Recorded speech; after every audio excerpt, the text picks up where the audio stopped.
হরি নাম করতে করতে, কৃষ্ণ নাম করতে করতে, কৃষ্ণ চিন্তা করতে করতে মাধবেন্দ্রপুরী অচৈতন্য হয়ে পড়েছে। মানে কৃষ্ণ চিন্তা করতে করতে সমাধিস্থ, সমাধি সহজে ভাঙবে না।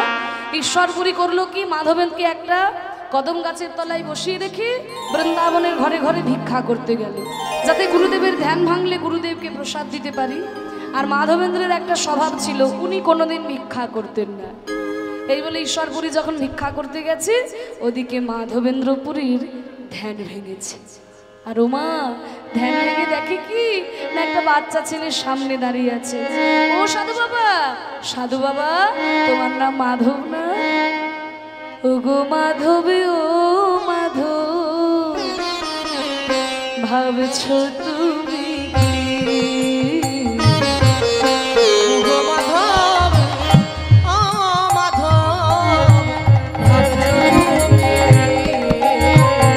সাধু বাবা, তোমার নাম মাধব না? হ্যাঁ রে ছেলে, আমার নাম মাধবেন্দ্র। তোকে কে বলেছে? বলে ওই তো তোমার শিষ্য ঈশ্বরপুরী বৃন্দাবনের ঘরে ঘরে ভিক্ষা করছে তোমার নাম করে। তা তোমার নাম আমি ওখানে শুনেছি, তুমি চিন্তা করছো আর তোমার শিষ্য তোমার জন্য ভিক্ষা করছে। তার কথা শুনে ভাবলাম সে তো ভিক্ষা করে অনেক দেরি হবে আসতে, তা আমি একটা কাজ করেছি। দেখো মাধব, তোমার লাগে দুগ্ধ ভাণ্ড,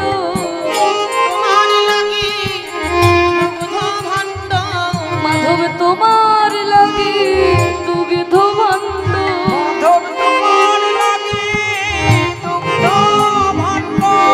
আমি বয়ে এনেছি, আমি বয়ে এনেছি দুগ্ধ, তুমি পান করো,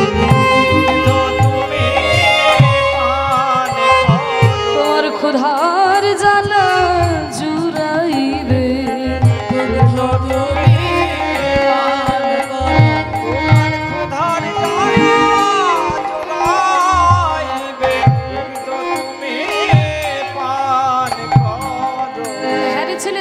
শিষ্যের কাছে শুনে আমার জন্য দুধ এনেছিস, তা তোর নাম কি রে? আমার নাম গোপাল। কি? যেই বলেছে গোপাল, মাধবেন্দ্রের প্রাণের ভিতরটা ছ্যাঁক করে উঠল। আমার ছেলের নামও তো গোপাল ছিল। আমি ছেলেকে রেখে এসেছি অদ্বৈত আচার্যের ঘরে, এতদিন পরে নামটা শুনে প্রাণের ভিতর মায়া জেগে উঠল। হ্যাঁ, তোর মতো গোপাল কি বৃন্দাবনে অনেক আছে? না সাধু বাবা, এই বৃন্দাবনে অনেক রাখাল, শুধু আমার নাম গোপাল। তাই নাকি? তা বাবা গোপাল, আমি তো এখন নাম জপ করছি, আমি তো এখন দুধটা খেতে পারবো না বাবা, তাহলে তুই একটু অপেক্ষা কর। সাধু বাবা, আমার তো দাঁড়িয়ে থাকার সময় নাই, আমাকে সারাদিন কাজ করতে হয় জানো। আমি সারাদিন গোটা বৃন্দাবন খুঁজে খুঁজে দেখি যে বৃন্দাবনে কে না খেয়ে বসে আছে। আমি তার জন্য নিজের হাতে দুধের ভার নিয়ে যাই। তা তোমার জন্য ভাতটা আমি রেখে গেলাম, তোমার নাম জপটা শেষ হলে তুমি দুধটা খেয়ে নিও, আমি বরং বিকেলে এসে ভাতটা নিয়ে যাই। এই বলে ছেলেটি যখন চলে গেল, আবার নাম জপ করতে বসলো মাধব।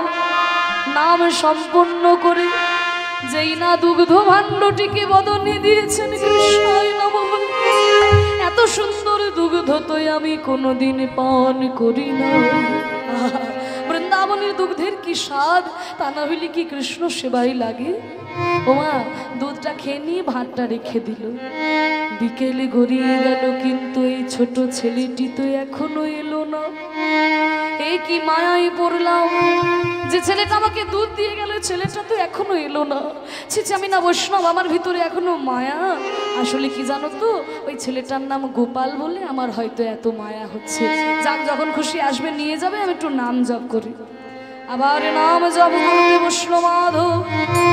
নাম করতে করতে প্রতিদিন মাধব ধ্যানের মধ্যে কৃষ্ণ দেখে, কিন্তু আজকে কৃষ্ণ না দেখে ওই ছেলেটির বদন দেখতে পায়। কি আমার কি সাধন ভজন সব নষ্ট হয়ে গেল? একটা বাচ্চা ছেলে আমাকে দুধ দিতে এলো, তার মায়ায় পড়ে আমি কৃষ্ণকে পর্যন্ত ভুলে যাচ্ছি। ধ্যানের মধ্যে ছোট ছেলেটি বলে উঠল, ও গো মাধবেন্দ্র পুরী,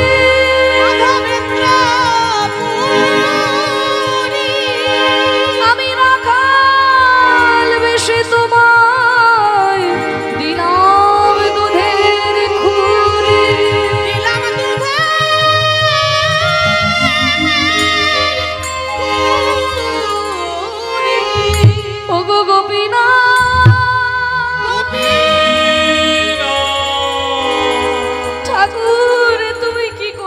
ঠাকুর তুমি, আমি তোমার সেবক, আমি বৃন্দাবনে ছুটে এসেছি তোমার সেবা করার জন্য। আমি কোথায় তোমার জন্য দুধ নিয়ে যাব তা না, আমি অভুক্ত আছি জেনে তুমি আমার জন্য দুধের ভার বয়ে এনেছো ঠাকুর, এ তোমার কেমন লীলা। ধ্যানের মধ্যে ছোট ছেলেটি বলে উঠল, মাধবেন্দ্র তোমাকে দিয়ে আমার অনেক কাজ করাতে হবে। আমি এই বৃন্দাবনের গোপাল, 4500 বছর ধরে গোপাল মূর্তি বৃন্দাবনে পুজো হয়েছে, কিন্তু পরবর্তীকালে ভারতবর্ষে যখন জবনদের আক্রমণ হলো, ভক্তরা আমাকে বাঁচানোর জন্য এই বৃন্দাবনের মাটির মধ্যে আমাকে পুঁতে রেখেছে।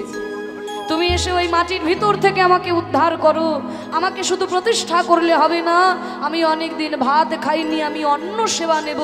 অল্প অন্ন দিলে হবে না, গিরি গোবর্ধন পর্বতের মতো অন্ন তোমায় সাজিয়ে দিতে হবে।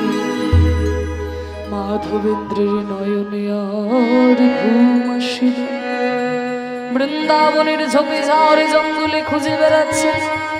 গিয়ে দেখি একটি জায়গায় একটা দুগ্ধবতী গাভী দাঁড়াই আছে, তার বাঁট থেকে আপনায় আপনি দুধ মাটিতে পড়ছে। ছুটে গিয়ে ব্রজবাসীদের ডেকে এনে ওই মাটি খুঁড়তে লাগলো, আর তার ভিতর থেকে গোপাল বাহির হলো।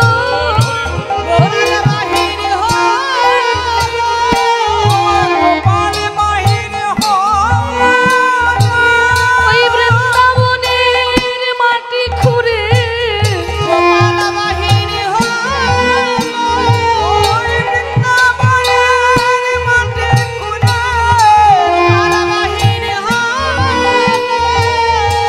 শুরু করে দিলেন মাধবেন্দ্রপুরী পূজা।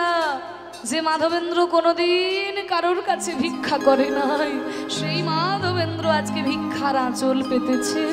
ও ব্রজবাসী, আমাকে তোমরা ভিক্ষা দাও, আমার গোপালের সেবা দেব। এবার মাধবকে ভিক্ষা করতে দেখে সবাই নিজেদের মধ্যে বলা বলি, আরে ও ভাইয়া देखिए देखिए ये जो नया सन्यासी आया है, इनका नाम है माधवेंद्र। ये सन्यासी तो कभी किसी से भीख नहीं मांगा। आपने कभी देखा है इनको भीख मांगते हुए? नहीं देखा है, कभी नहीं देखा है। आज जो भीख मांग रहे हैं, जरूर गोविंद जी की सेवा लगाने के लिए भिक्षा मांग रहे हैं। दो दो जितने सको इनको भिक्षा दे दो, भिक्षा दे दो भाई, दे दो, दे दो भिक्षा दे दो। নতুন সন্ন্যাসী মাধব কোনোদিন কারোর কাছে ভিক্ষা করে না, সবাই জেনে গেছে। আজকে যখন ভিক্ষা করছে নিশ্চয়ই গোবিন্দের সেবা লাগাবে বলেই ভিক্ষা করছে। ব্রজবাসীরা যে যা পারলো বেশি বেশি করে ভিক্ষা দিল, আর সেই সব ভিক্ষা নিয়ে এসে বলেছে কি, গিরি গোবর্ধনের মতো অন্ন সাজিয়ে দিতে হবে। হোমা, গোবিন্দ তো কম পেটুক নয়। পদাবলী শাস্ত্রে বলছে যে দণ্ডে শতবার খায়। এক দণ্ড মানে মোটামুটি 24 মিনিট। তা 24 মিনিটে যদি 100 বার খায়, তা কেমন পেটুক আমার গোবিন্দ বুঝতে পারছেন। সেই গোপাল এতদিন মাটির তলায় না খেয়ে পড়েছিল, তার কি কম খিদে পেয়েছে? গিরি গোবর্ধনের মতো অন্ন সাজিয়ে দিল, গোপাল যদি নিচে বসে থাকে খাবে কেমন করে? তা তো সিংহাসনটা উঁচুতে হওয়া দরকার। তাই ব্রজবাসীদের সহযোগিতায় গোপালের বিশাল মূর্তি গিরি গোবর্ধন চূড়ায় বসালেন। গিরি গোবর্ধন চূড়ায় বসালেন গোপাল মূর্তি, আর তার সামনে একটা অন্নের পর্ব সৃষ্টি করেছেন। যত চাল ভিক্ষা করে এনেছে আর বলছে, হে গোপাল, তোমার ইচ্ছে মতো তোমাকে মাটি খুঁড়ে বের করলাম, তোমার ইচ্ছে মতো অন্নের পাহাড় সাজিয়ে দিলাম, এবার তুমি নিজের ভোগ নিজেই গ্রহণ করো, আমরা তো নিমিত্ত মাত্র। আজকে ভোগ দিচ্ছে গোবিন্দের। সবাই একটু হাত জোর করে বসুন। মায়েরা মাঝে মাঝে উলুধ্বনি দেবেন, বাবারা মাঝে মাঝে হরিধ্বনি। ভজ গোবিন্দ মাধব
হঠাৎ আকাশ থেকে দৈববাণী হলো, মাধব মাধব।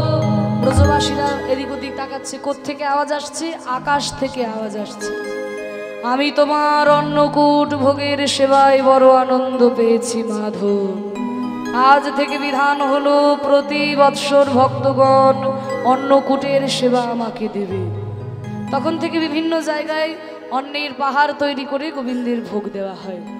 তা বাবা, পক্ষান্তরে বলে রাখি, এই গোপাল মূর্তি কিন্তু আপনারা এখন বৃন্দাবনে গিয়ে গিরি গোবর্ধনের চূড়ার উপর কিন্তু দেখতে পাবেন না।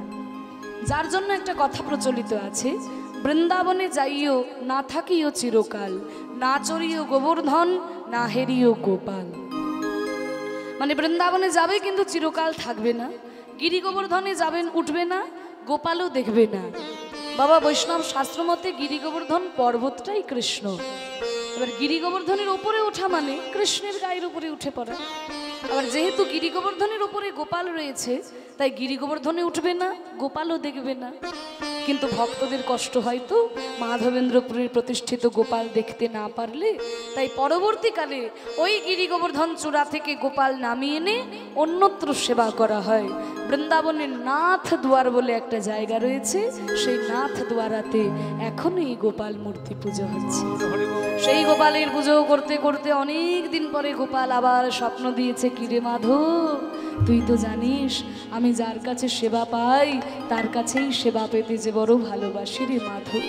তা তুই যে আমার জন্য অন্নকূট ভোগ দিলি, আমার পেটের ক্ষুধা তো দূর হলো, কিন্তু দেখ না মাধব, আমি যে মাটির তলায় এতদিন পড়েছিলাম, আমার এই সারা গায়ে যে বড় জ্বালা, এই জ্বালা যে কিছুতেই জুড়োচ্ছে না। তুই যদি একটা কাজ করিস, আমার এই গায়ের জ্বালাটা জুড়িয়ে যায়। বলুন গোপাল, আমি আপনাকে কি সেবা দেব? মাধব, আমার এই অঙ্গের জ্বালা জুড়ায় যদি তুই মলয় চন্দন এনে আমার গায়ে মাখাতে পারিস।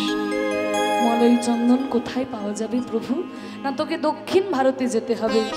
উড়িষ্যা পেরিয়ে দক্ষিণ ভারতে যে বিরাট চন্দনের জঙ্গল, তাকে বলে মলয় চন্দনের জঙ্গল। সেইখান থেকে যদি চন্দন এনে আমার গায়ে মাখাতে পারিস, তাহলে আমার গায়ের জ্বালাটা জুড়িয়ে যায়। মাধবেন্দ্রের আনন্দ আর ধরে না। ঈশ্বর পরীকে ডেকে বলে, ওরে ঈশ্বর, আমার এই গোপালের সেবা তুই দেখে রাখ। আমি চললাম আমার গোবিন্দের জন্য চন্দন আনতে, গোবিন্দ অঙ্গে চন্দন মাখাতে, স্বয়ং রাধা রানীর কর কাঁপে।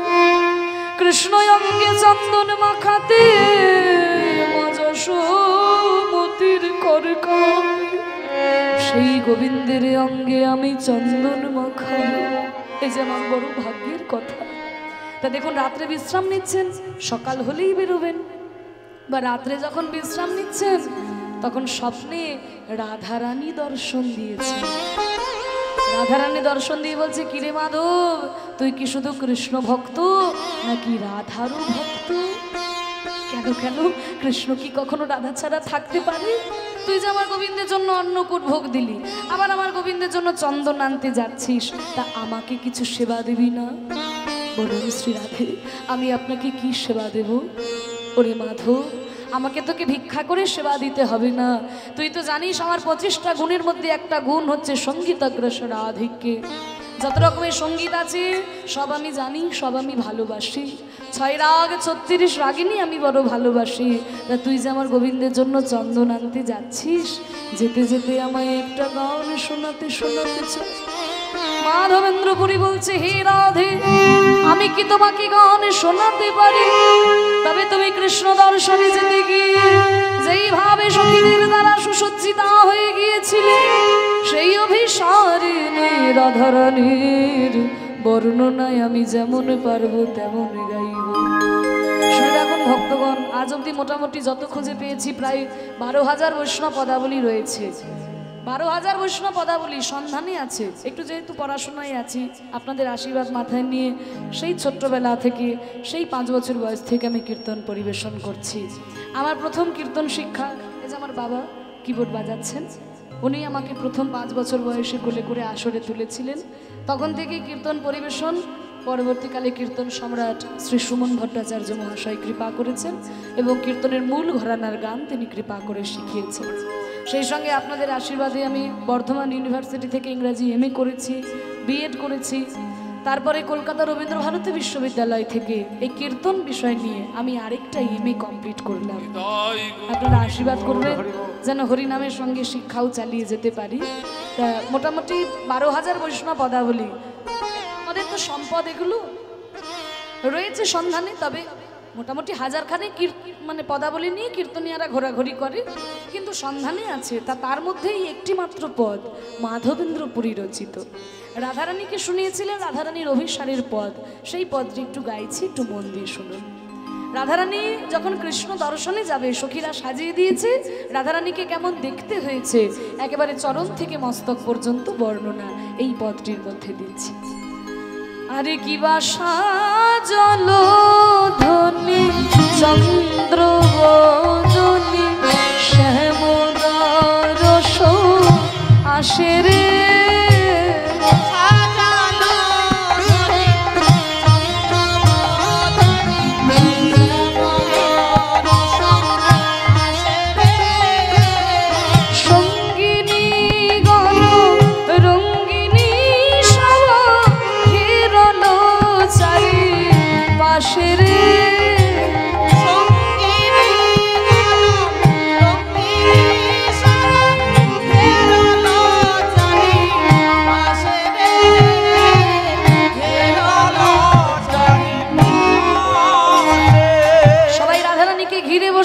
এবার রাধারানীর চরণ থেকে বর্ণনা।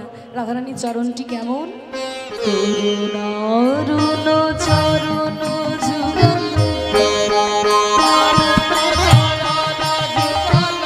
মঞ্জির তহি শোভে, আবার বৃঙ্গাবলী পুঞ্জ পুঞ্জ গুঞ্জরে মধুলোভে,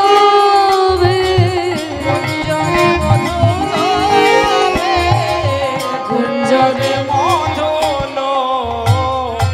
রাধারানী চরণটি কেমন? তরুণ আরুণ চরণ যুগল। তরুণ আরুণ, তরুণ মানে নব কিশোর, অরুণ মানে সূর্য।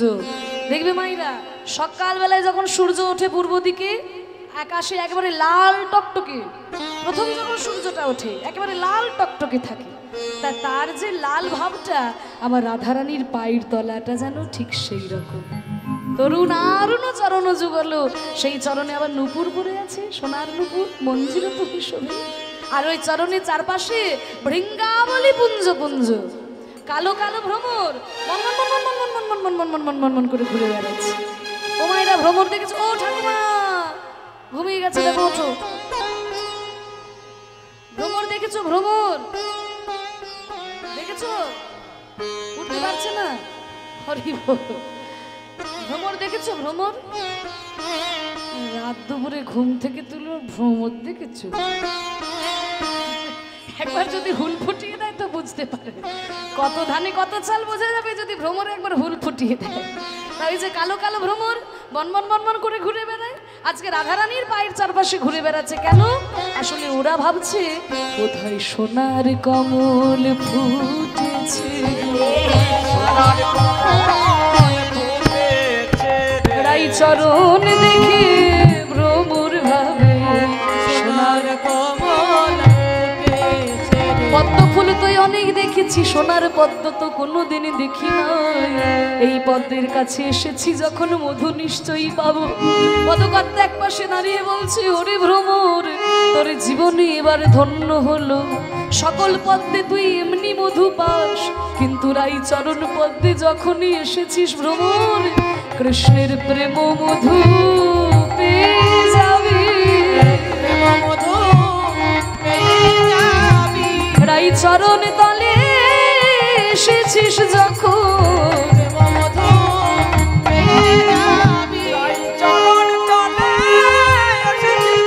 আমাদের রাই বড় দয়াময়ী,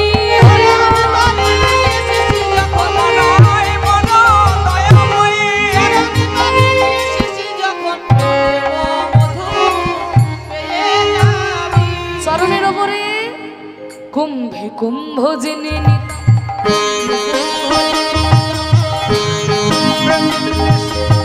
সরখিনী মাঝে নীলাম্বর পট্টাম্বর নীলাম্বর পট্টাম্বর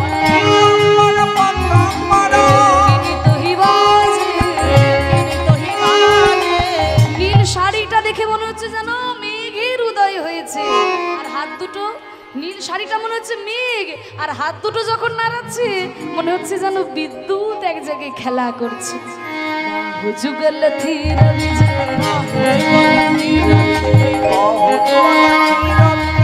আকাশে দেখা যায় বিদ্যুৎ এখানে নেচে উঠলো, ওখানে নেচে উঠলো, কিন্তু রাধারানী যখন হাত দুটো নাড়াচ্ছে মনে হচ্ছে এক জায়গায় ওই মেঘের কোলে বিদ্যুৎ খেলা করছে। শাড়িটা দেখে মনে হচ্ছে মেঘ, আর হাত দুটো মনে হচ্ছে বিদ্যুৎ। বাহু যুগল থির আবার করি শাবক সঙ্গে, করি শাবক হাতির ছোট ছোট বাচ্চাগুলো সুর নাড়ালে যেমন দেখতে লাগে, আমার রাধারানী হাত দুটো নাড়ালে ঠিক তেমন লাগছে। করি শাবক সঙ্গে আবার হে মঙ্গদ মণি কঙ্কন, হে মঙ্গদ মণি কঙ্কন নাখরে শশীখণ্ডে যেন 10 চাঁদের উদয় হয়েছে, 10 লোক দেখে মনে হয় যেন 10 চাঁদের উদয় হয়েছে। ঠোঁটটি কেমন বিম্ব ফল নিন্দিয়া ধর, রাধারানী ঠোঁটটি কেমন বিম্ব ফল। বিম্ব ফল মানে তোমরা তেলাকোচা ফল দেখেছো? ও মায়েরা তেলাকোচা ফল ওই যে কেঁদুরির মতো হয় না, যেটা খাওয়া যায় না, হ্যাঁ আগাছাই হয়, পেকে গেলে দেখবে লাল টকটকে হয়ে যায়। টিয়া পাখি খেতে খুব ভালোবাসে, তা ওই যে তেলাকুচা ফল পেকে গেলে লাল টকটকে হয়ে যায়, তার যে লাল ভাবটা আমার রাধারানীর ঠোঁটটা যেন ঠিক সেই রকম। বিম্ব ফল নিন্দিয়া ধরে আর ডালি বজিনি দর্শন, ডালিম ফলের বীজগুলো যেমন পরপর সাজানো থাকে, আমার রাধারানী দাঁতগুলো যেন সেইভাবে সাজানো আছে। ডালিম বজিনি দর্শন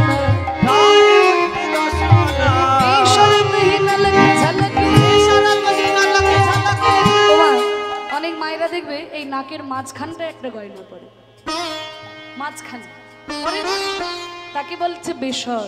এবার রাধারানী যখন এদিক ওদিক ঘাড় নাড়াচ্ছে আর ওটা হিরের তো ঝলমল ঝলমল করছে, বেসর তো হিনালকে ঝলকে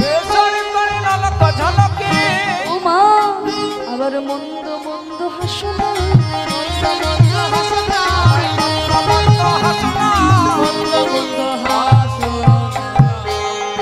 অনেকে আছে দেখবে মা দেখতে খুব সুন্দর, খুব সুন্দর দেখতে, সারাদিন মুখটা এমন বাংলার মাছের মতো করে থাকবে, মুখের দিকে তাকাতে ইচ্ছে করে না।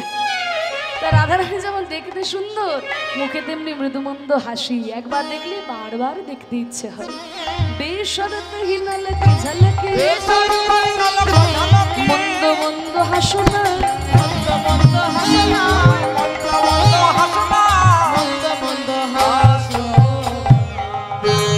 নব যৌবনী চন্দ্রবদনী,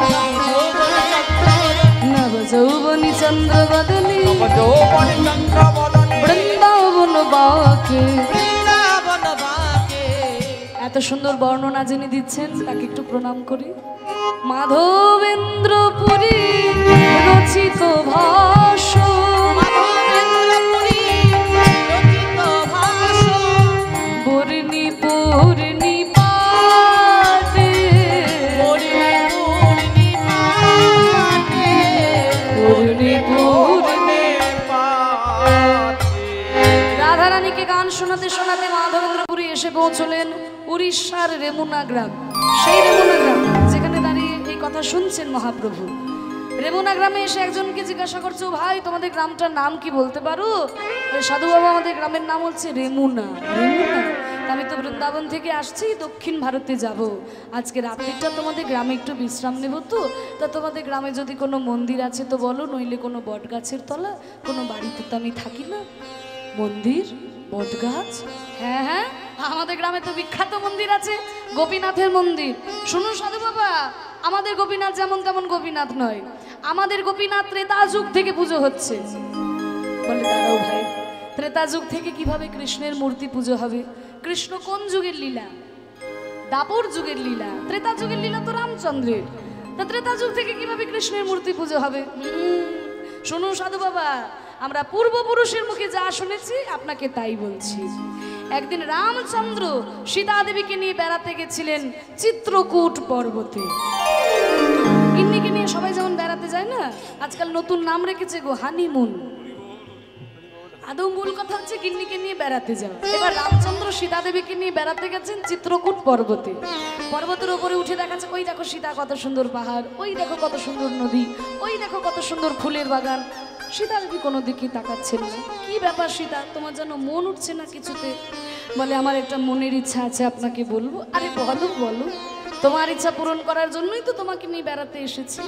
বলে প্রভু, আমি বড় বড় মুনি ঋষিদের মুখে শুনেছি যে তুমি নাকি এই যুগে নও, যুগে যুগেই জগতের কল্যাণে অবতীর্ণ হও। তা এটা তো ত্রেতা যুগ, এর আগামী হবে দাপর যুগ। ওই দাপর যুগে তুমি কোন রূপে আসবে, ওই রূপটা যদি একবার আমাকে দেখাতে আমার জীবনটা ধন্য হতো। ও সীতা, হে আর কি এমন কথা, আগামী জন্মে আমিও আসবো, আমার সঙ্গে তো তুমিও আসবে। তা দেখো আগামী দাপর যুগে আমি কোন রূপে আসবো। এই বলে রামচন্দ্র নিজের রূপ ছেড়ে দিয়ে ওই চিত্রকূট পর্বতের মাথার উপরে সীতা দেবীর সামনে কৃষ্ণ হয়ে দাঁড়িয়েছে। যেই না রামচন্দ্র কৃষ্ণ মূর্তি ধারণ করে দাঁড়িয়েছে, সঙ্গে সঙ্গে সীতা দেবী প্রণাম করছেন। আর ওদিকে দূরে পেরিয়ে যাচ্ছিল বিশ্বকর্মা। হঠাৎ করে তাকিয়ে দেখে রামচন্দ্র কৃষ্ণ হয়ে দাঁড়িয়েছে। পর্বত তো আনাচে কানাচে অনেক কালো পাথর আছে, তাড়াতাড়ি একটা কালো পাথর নিয়ে এসে ওই যে রামচন্দ্র কৃষ্ণ হয়ে দাঁড়িয়েছে, ধীরে ধীরে ওই কালো পাথরের মধ্যে কৃষ্ণ মূর্তিটা এঁকে ফেলল। কৃষ্ণমূর্তি আঁকা হয়ে গেল, তাও কৃষ্ণ হয়ে দাঁড়িয়ে আছে। তখন বিশ্বকর্মা করলো কি, কৃষ্ণমূর্তিটার গোড়ায় আবার যেমন রাম সীতাকে দর্শন করছিলেন, ওই রাম সীতার মূর্তিটাও এঁকে দিলেন। যেন সারা ভারতবর্ষে একটাই কৃষ্ণমূর্তি আছে, যে কৃষ্ণমূর্তির গোড়ায় ত্রেতা যুগের রাম সীতারও মূর্তি রয়েছে। আমাদের এই গোপীনাথকে আমরা এমন একটা ভোগ দিই, সারা ভারতবর্ষে কোথাও এমন ভোগ হয় না। কিরকম ভোগ? এই ভোগ একদম শুদ্ধ ক্ষীর, 12টি মাটির মালসায় সাজানো হয়। এই ক্ষীরের প্রসাদের আমরা নতুন নাম রেখেছি অমৃত কেলি। এই অমৃত কেলি ভোগ একমাত্র রেমুনাই পাবেন, অন্য কোথাও পাবেন না। মাধবেন্দ্রের আনন্দ আর ধরে না। সন্ধ্যাবেলায় আমি আরতি দর্শন করব, আরতি দেখার পরে নিশ্চয়ই আমাকেও প্রসাদ দেবে। শত শত ভিড় হয়েছে মন্দিরে, আরতি দেখার জন্য সবাই ছুটে এসেছে। শুভ আরতি কি জয় জয়, মদন গোপাল কি শুভ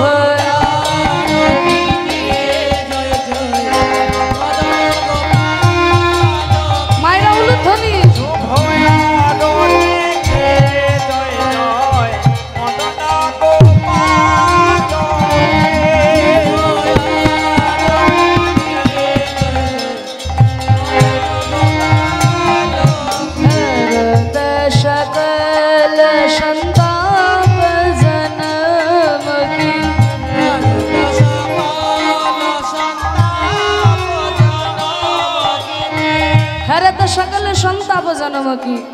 আমার জন্ম জন্মান্তর ধরে যত পাপ করি সব পাপ হরণ করে নেয় গোবিন্দের এই আরতি। সকল সন্তাপ জনমকি,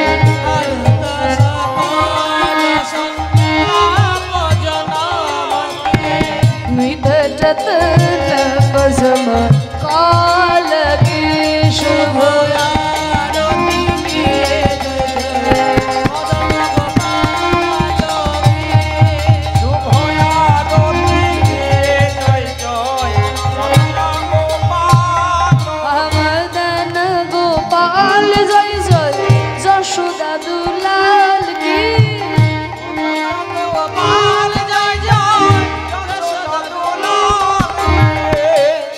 করতালি দিন সবাই মিলে, আর বলবো না, একটু করতালি দিন সবাই মিলে, জোর করে একটু করতালি দিন দেখি। ওরকম মুড়ি ভাজার মতো দিন, মুড়ি ভাজার মতো না, একটু তালে তালে দাও। 1 2 3 4। এবার আমি যাই বলি তোমরা আমার পরে পরে বলবে, কেমন? মদন গোপাল জয় জয়, যশোদা দুলাল কি, বলো।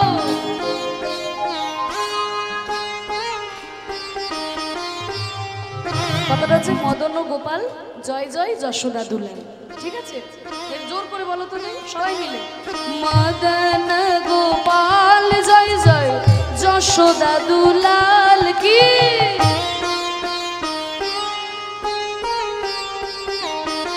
বাহ, যশোদা দুলাল জয় জয়, গিরিধারী লাল কি।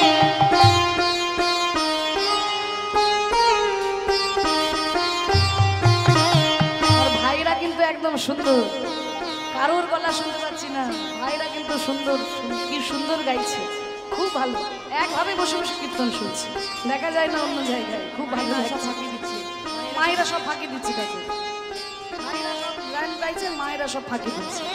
যশোদা দুলাল জয় জয়, গিরিধারী লাল কি। এইবার হয়েছে, বাহ, আহা গিরিধারী লাল জয় জয়, নন্দ দুলাল কি।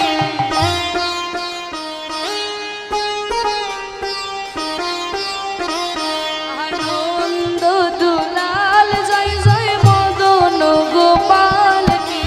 নন্দ দুলাল জয় জয়, মদন গোপাল কি। আর মদন গোপাল জয় জয়, যশোদা দুলাল কি।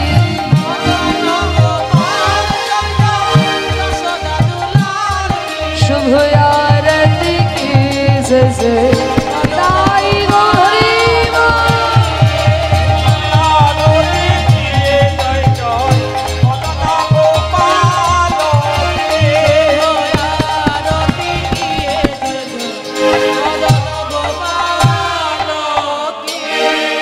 যেই না আরতি হয়ে গেছে গোবিন্দের, শত শত ভিড় হয়েছে মন্দিরে, আরতি দেখার জন্য সবাই ছুটে এসেছে।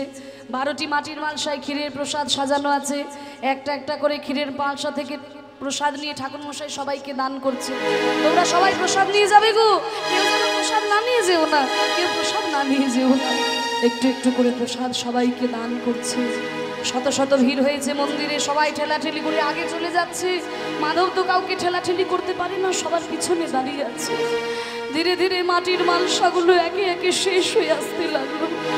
মাধবেন্দ্র প্রসাদ নিতে পারছে না, সবাই ঠেলাঠেলি করে আগে চলে যাচ্ছে, মাধব পিছনে দাঁড়িয়ে আছে।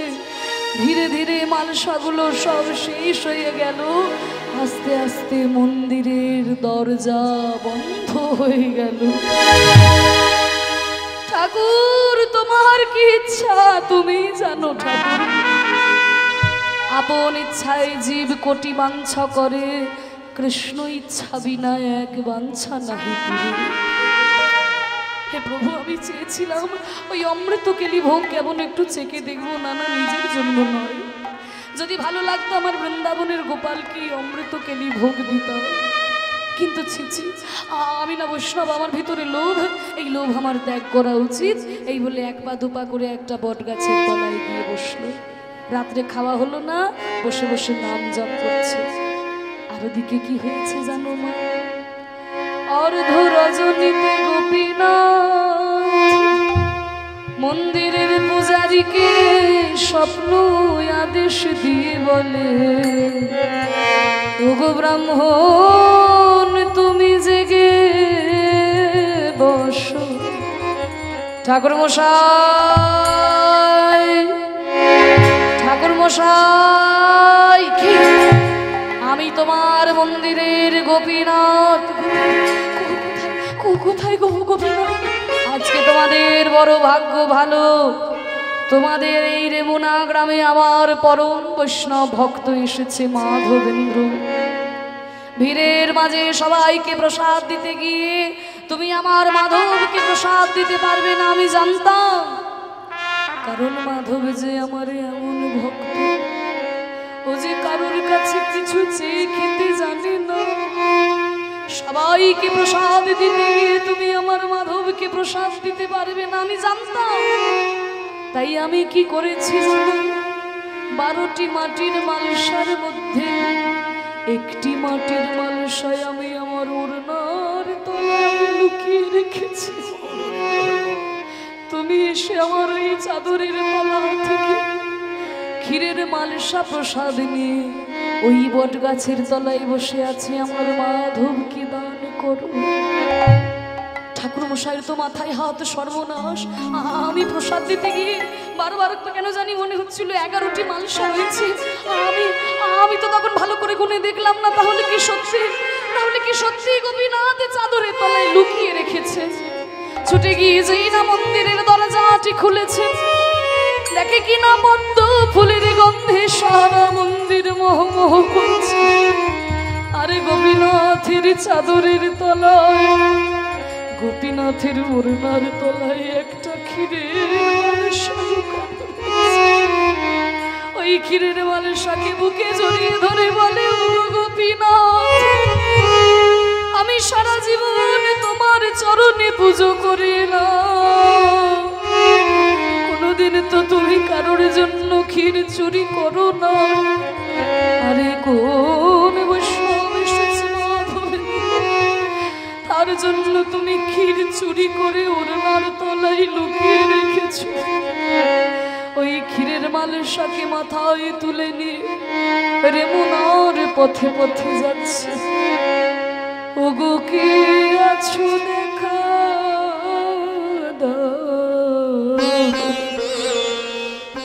মাধবেন্দ্র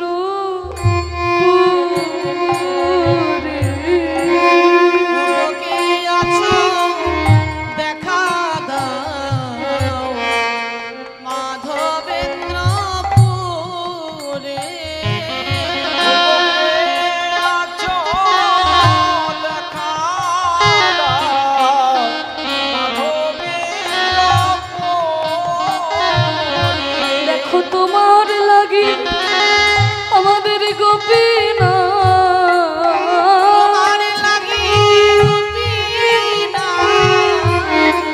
করেছেন ক্ষীর চুরে।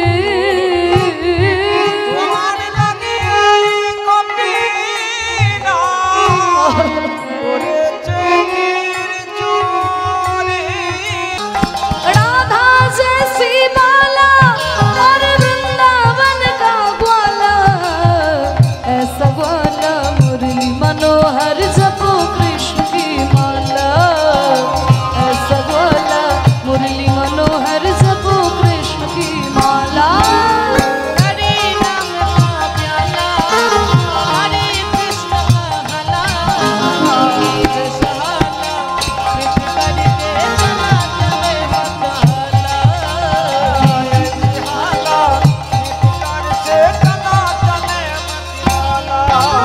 कृष्ण की धुन में तन हो और हरे कृष्ण में मन हो।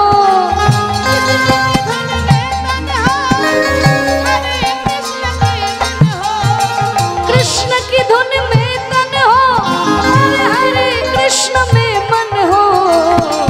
ऐसी तन मन के मंदिर में कृष्ण आना डाला, ऐसी तन मन के मंदिर में कृष्ण आला डाला।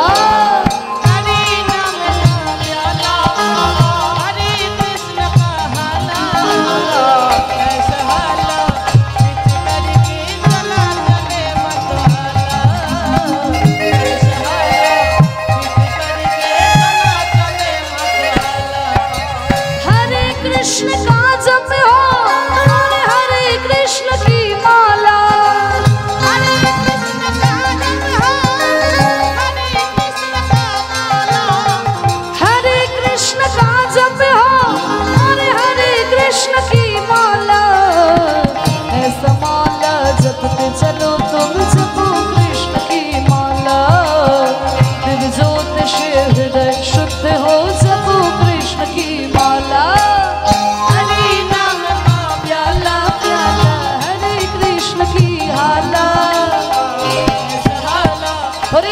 হরি বল।